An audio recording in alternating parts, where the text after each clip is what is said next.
有48档历史的高雄爱林病院，建筑物无符合卫生福利部的标准，嘛拢无提出改善的计划，和高雄市政府处罚，嘛要求停业1个月哦。最近又搁互检举讲管制药品的使用冇问题，计共是有上100项的欠点。即马市政府要甲伊移送检调侦办，病院目前是无回应。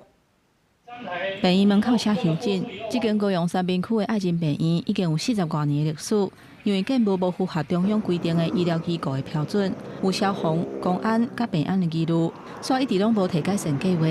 互市府卫生局连续裁罚，而且要求停业1个月。病院公告修正到11月初2，最近阁去有市府发现讲，病院管制药品有真侪项严重的缺失，计共180项。麻醉药品的部分。 有一些管理上面的问题，调阅了170本病历，那逐本的去核对有关于管制药品的这个处方以及核发的数量，那有发现总共有至少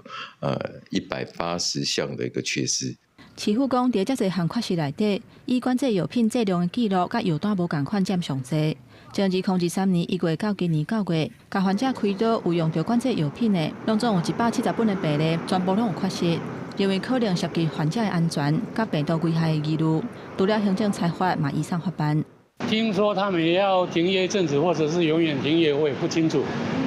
问题是说，这样结论就是说，对这地区的病患来讲，非常不方便，非常不公平。